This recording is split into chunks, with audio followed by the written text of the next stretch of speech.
Денес ќе продолжам со веќе серијата која што ни трае неколку саботи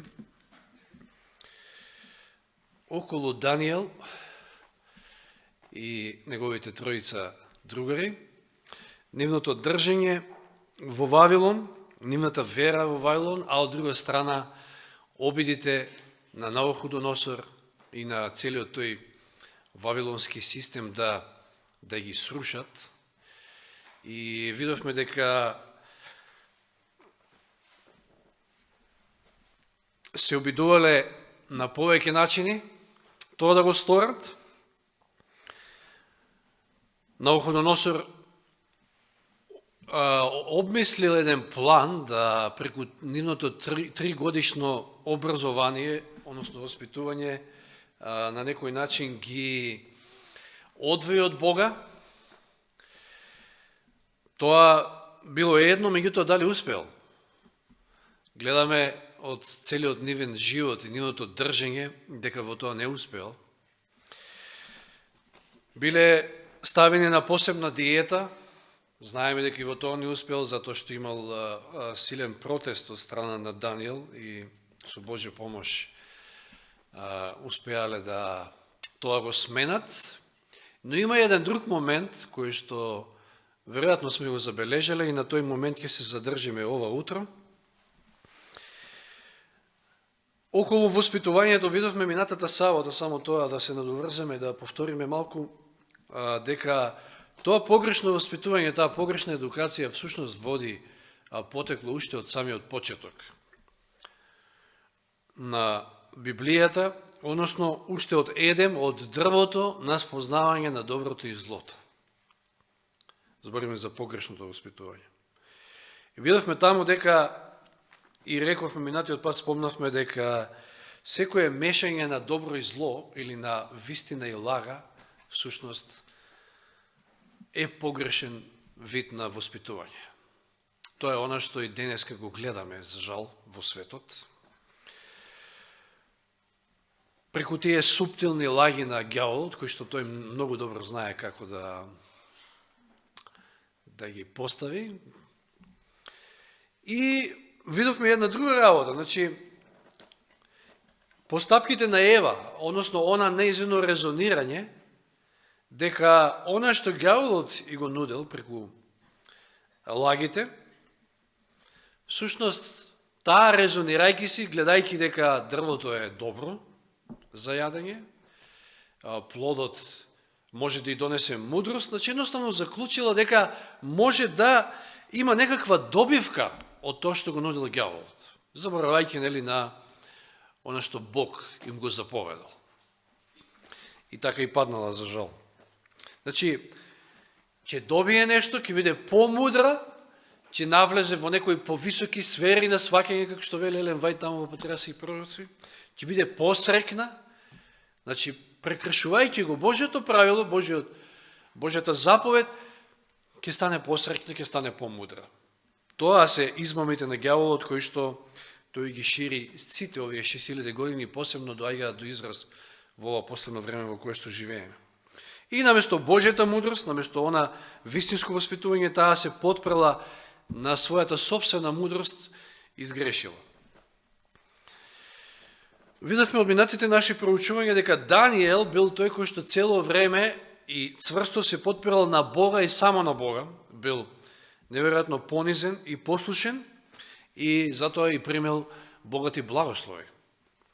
Но од друга страна, за сметка, за разлика од него, Навуходоносор, кој што иако имал доживеал силни Божји објави, значи и искуства со Бога, и неколку пати ќе повика дури целата нација да му служат на вистинскиот Бог, сепак не се потпрел на Господа, како што тоа Данијел го правил, туку се потпрел на самиот себе. И видовме од минатите проучувања дека Господ морал да го понизи и да го понижи на таков начин да на крајот сепак тоа вродило со плод.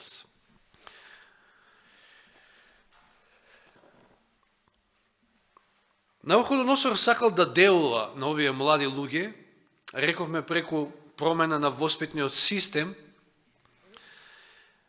но едно нешто друго што гледаме, а затоа ќе читаме во Даниел 1 глава, ќе читаме во контекст повторно сите оние стихови од 3 до 7 стих, ќе забележиме еден трет момент, кој што исто така е значен, можеби суптилен начин на делување, но многу важен. Даниел 1 глава од 3 до 7 ќе читаме. Царот му нареди на Асвенас, старешината на своите придворници, да доведе од синовите Израелеви неколку момчиња од царски или од благороднички род. Нека бидат без недостатоци, значи избрани момци, момчиња, убави, вешти во секоја мудрост, добро поучени и бистри, достојни да стојат во царскиот дворец. Асвенас дека ги научи на писмото и јазикот на халдејците. Царот им одреди дневно следување од царските јадења и од виното од својот стол. Нека ги воспитуваат 3 години, а потоа ќе стојат пред царот. Меѓу нив беа јудејците Даниел, Анани, Мисаел и Азари. Старешината на придворниците им даде имења, 7 стих. Даниел ќе се вика Валтазар, Анани Седрах, Мисаел Мисах, Азари Авденаго. Што забележуваме во овој 7 стих посебно? Че видовме дека Навуходоносор го сакал преку промена на воспитниот систем, знаел како тие били воспитани од мали нозе, сакал да ги претопи едноставно, да ги, би рекле, потручи, понашки, односно да ги направи вавилонци, да заборават на Бога. Во целиот тој воспитен систем имало посебна, значи, и диета, храна за нив, која што тие одбиле. Меѓутоа, што гледаме во 7 стих овде? Промена на нивните имиња. Нешто Навуходоносор знаел, дека може и на овој начин да постигне нешто. Веројатно знаел нешто во врска со значењето на имињата на израелците и што всушност и како тоа им ги давале имињата, и посебно Господ им ги давал имињата на израелците. Значи, во тоа време, во Библијата, имињата не се давале туку така, како што денеска, знаете, како ги избира денеска имињата на новородените деца. Обично, знаете, кај нас во последно време се кумот како ќе избира, меѓутоа како и тој избира, најпопуларни се можеби кај денеска кај нас Александар, Филип, знаете како се избираат тие имиња. Или, не знам, јас се сеќавам на времето кога, знаете кога излезе она првата шпанска серија, почнаа имења да им ставаат на девојчињата, предпоставувам повеќе во ромскиот дел, така слушнав тогаш, се читаше Касандра. Не знам, јас, ако знаете, ако некој што ви кажал, моето вистинско правилно име, како што ми го дал кумот, е Борчо. Име кој што мене не ми се допаѓа воопшто. Борчо. Меѓутоа сите ме знаат под името Борче. Интересно им беше на овие странци, поготово во Шведска, која ме прашува околу значењето на името Борче.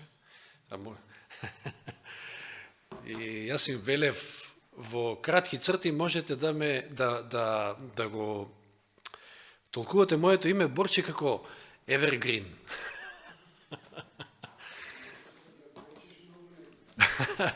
Че тоа е едно зимзелено дрвце, кое што секојаш е зелено. Уште ако ја додадете сега и го додадете името на мојата сопруга Снежана, па сега имате Борче со снег. Леле, шубаво. Шубаво. Меѓутоа, кој знае како им текнало, па да ми го дадат тоа име. Значи, сакам да кажам, денеска не се даваа така имињата, меѓутоа Господ во Библијата кој ги дава имињата, што стои зад името? Карактер, да, има силно значење името во Библијата. Да видиме, Даниел. Што значи Даниел? Бог, Господ е мој судија. Од Даниел станал Валтазар. Сега тука може би приближно да кажеме што е значењето, знаете, тоа е халдејски некој дијелект кој што може би нема да погодиме точно, меѓутоа од она што јас го најдов, Валтазар значи вал ќе го заштити мојот живот. Замислите каква промена. Од Господ е мој судија, вал ќе го заштити мојот живот. Што сакал да постигне Навуходоносор, тука веќе е јасно од сите овие негови обиди. А Нани, Господ покажал наклоност, исто многу убаво име. Замислите си да имате едно вакво име. Господ покажал наклоност, на тој начин и сведочите преку самото име. Станал Седрах. Ова има врска, ова име Седрах има врска со богот на месечината, Аку. Значи, повторно, од значењето на тие нивни имења, кои што сите имале врска со вистинскиот Бог, Навуходоносор им дава имења кои што имаат врска со нивните, со незнабожечките богови, со богови кои што не постојат.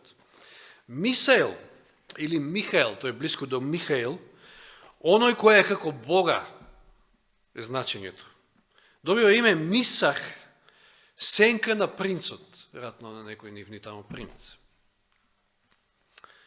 Азари, Господ помогнал, исто убаво име. И претходното, значи, оној кој е како Бога. Господ помогнал, Азари, станува Авденаго или слуга на Наго, на Наго, некој нивни бог.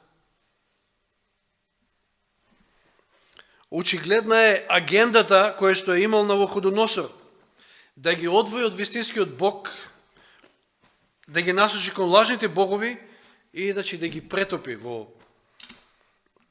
Вавилон, меѓу сите други вавилонци. Меѓутоа и во оваа своја намера тој не успел. Даниел си го знаел многу добро своето име, неговото име било Даниел. Никогаш не го прифатил она друго име. И ниту пак тоа, ако имало значење, она што сакал да го поентира Навуходоносор, да делува на нивните карактери, не успел. Иако добиле нови, други имења. Халдејски. Од едно од минатите проучувања века рековме, спомнавме стиг во Исаија, дека ние сме создадени заради од која причина? Да го прославиме Господа. Да го прославиме Господа. А, можеме да се сетиме и на она што го зборуваше нашиот брат Андреј, целиот тој вавилонски систем функционирал на поинаков начин. И денеска, овој денешен неовавилонски систем, функционира на начин да човекот се издигне, да човекот се прослави, да самите себе се прославите.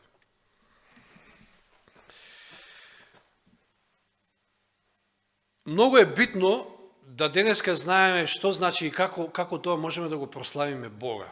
Затоа што и во самите три ангелски вести, кои што се вести пораки за ова наше време, пред се во првата ангелска вест, се спомнува изразот бој се од Бога во Откровение 14:7 и подај му слава, подајте му слава.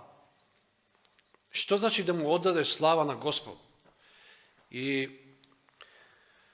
ова не носи до оние стихови во Излез, оние познати стихови, каде што Мојсе е во еден диалог со Господ и каде што читаме. Ке отвориме во Излез 33 глава,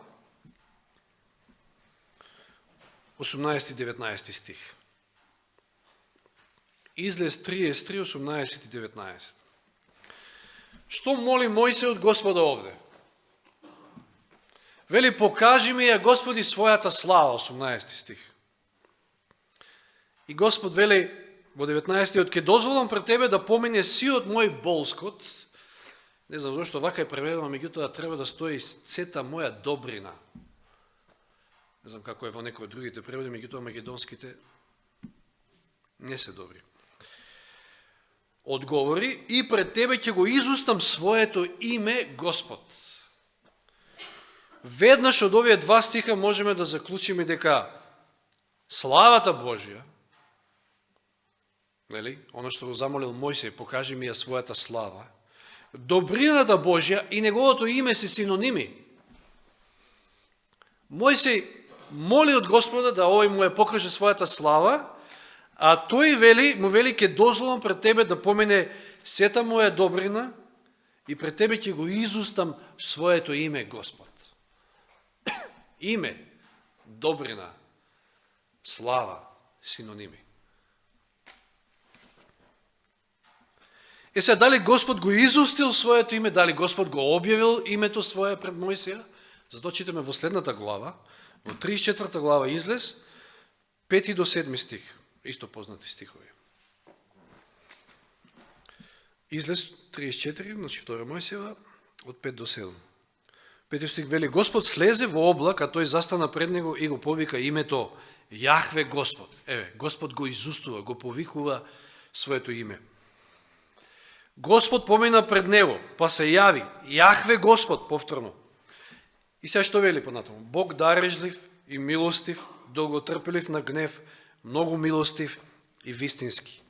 Искажува милост на илјадници, проштава опакост, грев и престап, но не остава неказнет виновник, туку ја казнува опакоста на татковците врз децата и на внучињата до 3-то и 4-то поколение.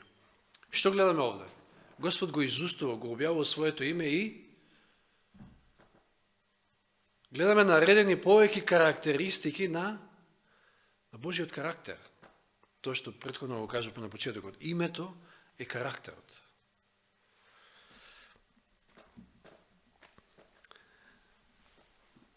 Веројатно Навуходоносор знаел повеќе, па сакал, менувајќи ги нивните имиња, да удри по нивниот карактер, во што не успел. Што ти Даниел имал сега ново име? Даниел си останал доследен, си останал верен и дури тој е еден од ретките во Библијата за кои што немаме нигде забележано нешто негативно, не дека не сгрешил, значи не дека. А меѓутоа немаме ништо навистина негативно за него. И не само тој, и останатите. Сеќавате после на оној испит, кога требало да се клекне пред кипот, со тоа всушност да се клекне пред Навуходоносор. Тие се држале цврсто.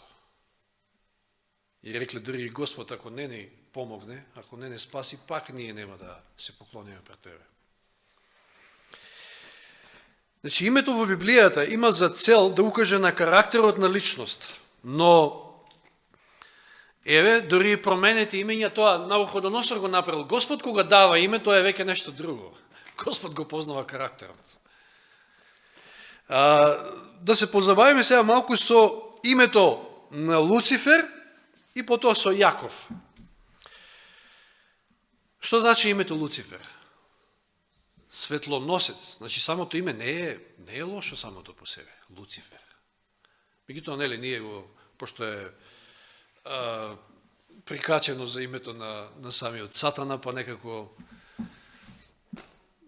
ние онака грубо ни звучи. Луцифер, светлоносец, какво име?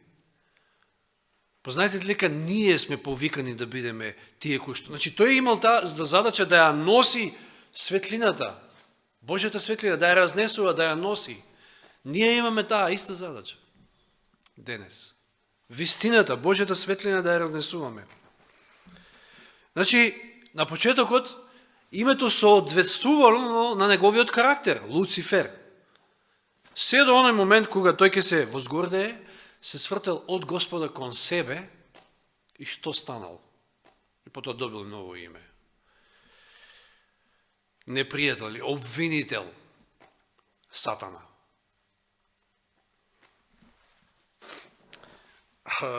Не знам тука дали да појдам во овој правец во кој што така ме носат мислите, ама знаете, реков, ние сме тие кои што треба да ја носиме светлината. Замислите си, ако ние престанеме да ја носиме светлината или ако таа сол облуткави, сега пак алудирам на она што и Андреј овде ни го зборуваше, преку оние 7 дела за поуките од исцелувањето на водите, тоа во што се претвараме ние? Значи, обично, најчесто, ако не ја твориме Божјата волја, ако не го правиме она за кој што не повикал, да ја носиме светлината, да ја носиме вистината, ако се свртиме од Бога и од оној налог што Господ ни го дал, се свртиме кон себе и тогаш обвинување, оговарање и така натаму и така натаму. Од Луцифер станал сатана, непријател, обвинител. И добил соодветно име. Иако претходно како Луцифер паѓа, во еден момент името не соодветствувало веќе на неговиот карактер. Потоа добива ново име. Кај Јаков е спротивната работа. Што значи името Јаков? Лажго, измамник. И дали соодветствувало тоа име на неговиот карактер? Па да. Што направил Јаков? Преку измама се послужил со измама да го измами својот татко за да го добие првенството што му припаѓало нели на Исав. Но што гледаме после тоа кога тој се враќа, кога се кае и ја има онаа борба со мисли Божи ангел, всушност лично со Исуса. Кога победува во оваа борба, Господ му дава ново име Израел, што значи победник.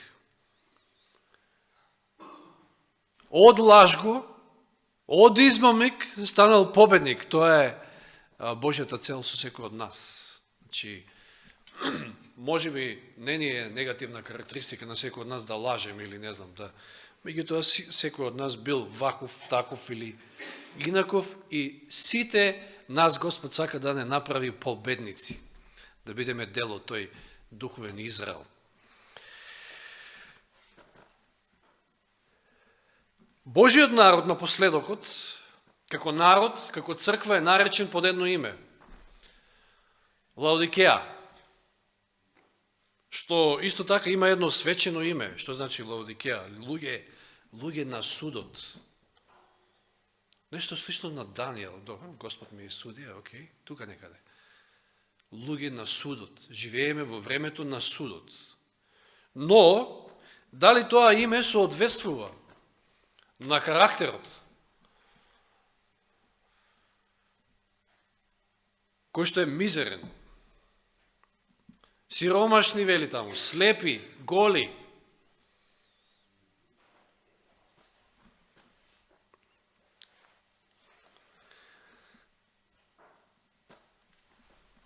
Господ ветил на секого од нас, ако победиме, дека ќе ни даде ново име. Господ дава ново име. Знаете, денеска вие, мислам дека има начин, ако сакате да си го промените името денеска, нели, законски. Или некој, ако ви даде некое ново име, или вие, знаете, обично тоа се случува меѓу музички звезди, не знам што, сакаат да звучи, името да им звучи, да е поврзано со нешто, и така натаму. И да си ставите ново име, ново худоносор, некој ќе ви стави ново име. Дали тоа може да делува на вашиот карактер? Значи, окей, библиски да, името е поврзано со карактер, меѓутоа Господ е тој кој што го дава тоа име. А вие менјавајте го името, како сакате, викајте се, христијани, се нарекува христијани, меѓутоа залудно е ако во срце, по карактер не сме како Христос. Тоа е христијанин. Тоа значи христијанин.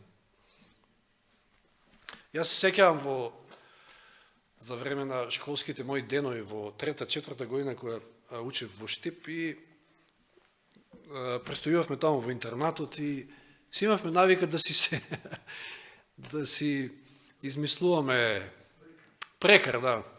Точно, тоа е вистинскиот збор, си мислев надимак, што беше прекар, да. И не врз основа на било што, меѓутоа, му текна на цимерот од Блатец, тоа е виничко Блатец. Мислам дека е колега на Ивана, знам дека работи во ВИП. Гоце се вика, нешто така од таму повисоките слоеви може да е, од Блатец, не знам, може го знаеш, може не, како и да е. И ќе се измешаа буквите од твоето име и на тој начин ќе добиеш прекар. И сега Дејан, тој беше цимер исто од Свети Николе, Јанде го викавме. Од Дејан, Јанде.